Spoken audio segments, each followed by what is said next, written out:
청와대가 강경화 외교부 장관 임명을 강행하면서 국회는 전운이 맴돌고 있습니다.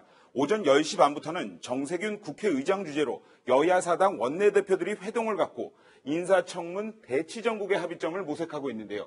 하지만 야당은 강 장관 임명 강행을 협치 파괴라고 주장하고 있는 만큼 난항이 예상됩니다. 국민적 관심이 쏠린 이번 회동, 과연 결과가 있을까요? 여야 원내대표들은 강경화 외교부 장관 임명 강행을 두고 회동 초반부터 기싸움을 벌였습니다. 5대 원칙 하나만 위반한 것이 아니라 심지어 3개, 4개 위반한 분들을 계속 임명해달라고 잡히라고 하니까. 인사 시스템이 무너졌다 이런 말씀도 하시는데 사실상은 과거 정권에서 무너졌던 인사 시스템을 이제 구축해가는 거 아니겠습니까? 결국 심각한 분위기에까지 이르렀는데요. 여당 대표가 좀 청와대 대변인이 되신 것 같습니다. 그게 아니고 왜 그래도 그래도 우리 의장님이 공개적으로 한 말씀은 산적한 국회 연원 과제를 풀기 위한 자리였지만 입장차만 확인한 채 끝났습니다. 각 당마다 조금씩 사정이 다르니까 그래서 특별한 진전이 있어 보이진 않고요. 또 자유한국당은 참여를 안 한다고 보고. 자진 사퇴한 안경환 전 법무부 장관 후보자를 비롯해 청와대의 인사검증 부실 책임을 묻기 위한 국회 운영위원회 소집에도 여야는 딴 목소리를 냈습니다. 민주당이 우리를 공식적으로 반대하지 않았습니다. 운영위 소집에서 불법 추정이나 불법 취소 당연히 나올 거죠. 그거에 대해서도 운영위원회가 이렇게 그 국정을 발목 잡는 걸로 쓰여져서는 안 된다. 이게 저희들 입장이에요. 김희수 헌법재판소장 후보자에 대한 임명 동의안 부결과 연이은 장관 후보자 인사청문회를 앞두고 협치 대신 대치정국이 길어질 조짐입니다. 네, 특히나 캐스팅 보트권을 쥐고 있는 국민의당에서 문재인 정부 신국정농단 세력 이런 비판도 나오고 있는 것 같은데요. 자, 이현수 기자. 네. 국민의당이 이렇게 돌아서면 문재인 정부나 여당으로서도 좀 힘들어지는 거 아닌가요? 우선 가장 타격이 크겠죠. 지금 특히 국민의당에서 나오는 발언들이 좀 수위가 높습니다. 박주선 비대위원장의 발언을 보면요. 5대 인사 배제 원칙에 어긋나고 각종 비리에 연루된 공직자를 임명하는 건 이런 인사에 대한 신국정농단이다라고까지 표현을 했습니다. 그런데 발언 수위가 센 것과 달리 행동하는 건 조금 다릅니다. 오늘 사실 야3당이 모두 의원총회를 갖고 향후에 이 강경화 장관 임명 강행에 대해 어떻게 대응할까 논의했는데요. 자유한국당과 바른정당은 향후 상임위 활동에 정상적으로 참여하지 않겠다라고 밝혔는데 국민의당은 우선 상임위에는 참여를 하겠다라고 밝혔습니다. 지금 야3당이 한꺼번에 공조가 되지 않고 있는 상황이어서 우선 국민의당이 발언은 세게 하고 있지만 행동은 뭔가 호남 지역을 신경 쓰는 부분도 있을 거고 다른 이제 협치, 장내 투쟁이 중요하다라고 강조한 부분 때문인지 약간 행동 부분에서는 그 말만큼 수위가 센 것 같지는 않습니다. 네, 그런데 특히 이번 인사청문 전국에서 유달리 많이 나오는 얘기가 있죠. 바로 내로남불입니다. 내가 하면 로맨스, 남이 하면 불륜 이런 표현으로 서로 공세를 펼치고 있는데 특히 자유한국당 정준길 대변인이 이번에 과거 민주당 논평을 그대로 패러디해서 화제가 되고 있습니다. 최석호 기자 어떤 이야기입니까? 네, 한번 먼저 보시겠습니다. 이것은요, 2016년 9월에 박근혜 정권 당시에 더불어민주당이 낸 논평입니다. 귀닫고 눈 막은 박근혜 대통령의 불통행보가 갈수록 점입가경이다. 이렇게 돼 있는데요. 여기 보시면 2017년 6월 18일 자유한국당 논평은 아주 똑같습니다. 귀닫고 눈 감은 문재인 대통령. 대통령 이름만 바뀌고 귀닫고 눈 감은 불통행보다.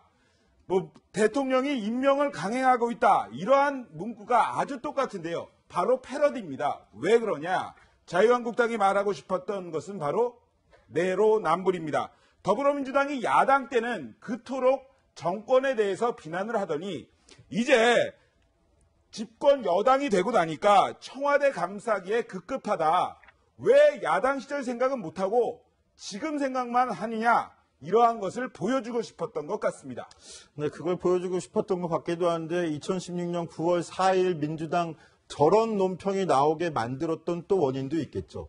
지금 국민들이 바라보는 건 더불어민주당하고 자유한국당하고 그다지 그렇게 큰 시각차를 두고 바라볼 것 같지는 않습니다. 정치권의 화합을 요구할 것 같은데 그런 면에서 어떤 부분이 당시에 발단이 됐었는지 이것도 같이 짚어주세요. 최석호 기자. 네. 자, 이현수 기자. 네. 그런데 지금 이런 인사청문 전국의 한 가지 전환점이 됐던 게 안경환 법무부 장관의 자진 사퇴인 것 같은데 이 자진 사퇴를 두고 조국 민정수석과 안경환 전 후보가 진실 공방을 벌이고 있다고 하는데 어떤 이야기인지 한번 정리를 좀 해주시죠. 네, 안경환 전 후보자가 전격적으로 사퇴를 했지만 청와대가 부실 검증을 하고 있는 게 아니냐, 조국 민정수석이 도대체 어떻게 검증을 한 것이냐라는 책임론이 야권에서 터져나오고 있는데요. 그 안에서 핵심은 이겁니다.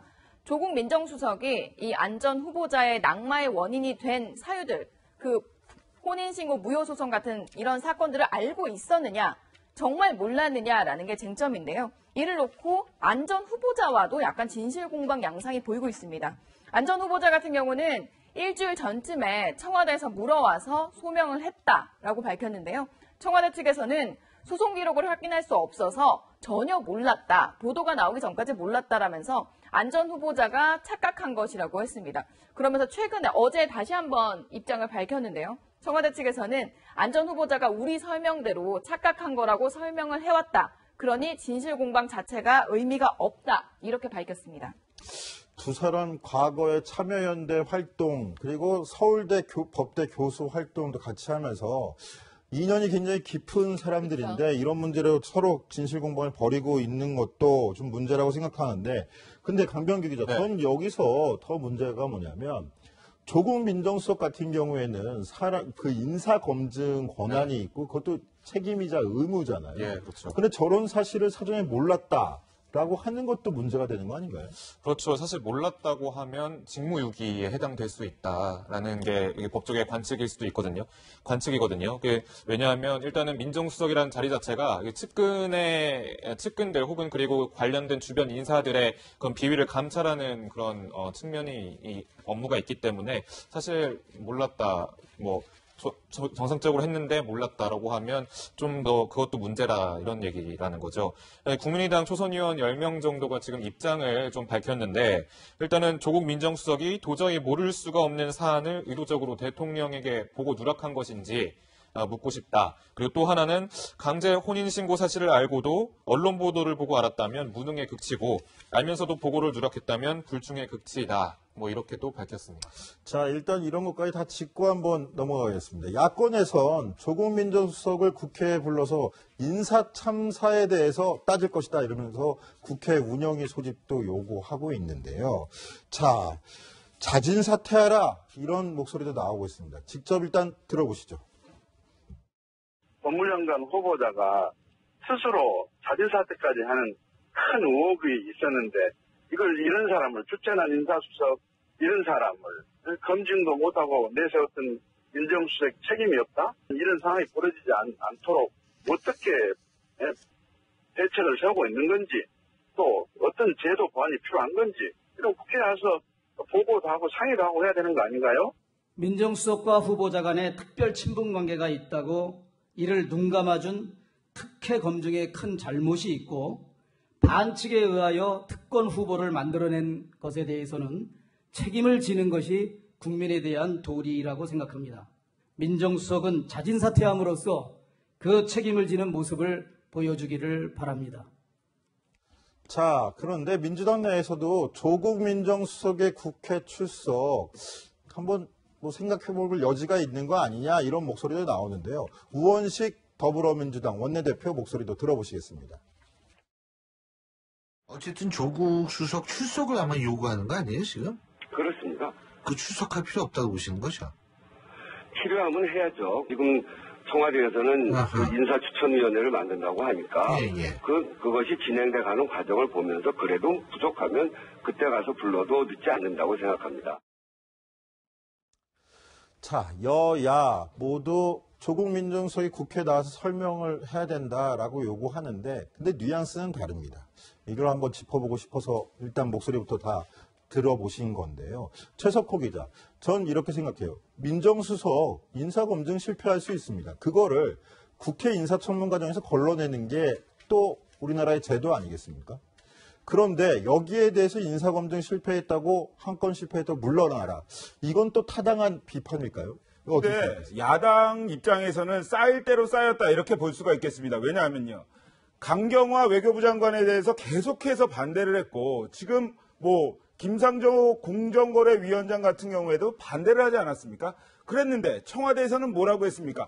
청문회는 그냥 참고용일 뿐이다. 이렇게 얘기를 했어요. 그렇다 보니까 이 조국 수석을 매개로 해서 조국 수석이 잘못했기 때문에 이렇게 인사 참사가 난 것 아니냐 이렇게 역공을 하고 있는 겁니다. 야당은 청와대 인사 검증 부실의 책임을 조국 민정수석에게 돌리고 있는데 하지만 청와대는 오히려 검찰개혁이나 조국 수석을 흔들게 하고 있는 것이다. 이렇게 반발하는 모양새입니다. 청와대 핵심 관계자는 이렇게 이야기를 했습니다. 검찰개혁에 반대하는 조직적 움직임이 이미 포착이 된 상태다. 만약에 이런 움직임이 확인이 될 경우에는 좌시하지 않겠다. 이렇게 이야기를 했는데요. 사실 안경환 전 법무부 장관 후보자 같은 경우에 40여 년 전에 벌어졌던 일이 공개가 된 것을 가지고 이것이 도대체 어떻게 알려지게 됐느냐. 이렇게 청와대에서는 반발하는 입장입니다. 일각에서는요. 검찰개혁을 막으려는 일부 세력들이 일부러 이런 자료들을 흘린 것이 아니냐. 개인정보인데 이게 어떻게 흘러들어가느냐. 이렇게 반발을 하고 있는데요. 청와대는 또 그 조국 민정수석에 대한 감싸기에 아주 열중하는 모습입니다. 왜냐하면요. 그 낙마라든가 안경환 후보자 낙마라든가 이것에 대해서 이렇게 이야기를 합니다. 학생이 100점을 맞을 수도 있고 90점을 맞을 수도 있지 어떻게 100점을 못 맞았다고 학교를 그만두라고 하는 얘기냐 이렇게 하면서 조국 민정수석의 이야기를 이렇게 빗대서 표현을 하기도 했습니다. 저희 기자들이 누구 편을 들어줄 필요는 없을 것 같아요. 그런데 중요한 건 국민 여론이 어떻게 생각하고 있느냐 이것도 잘 판단해 볼 필요가 있을 것 같고요. 직접 사회부에 도움을 요청해서라도 시민들 한번 반응도 다 같이 한번 담아서 판단해 보도록 하시죠.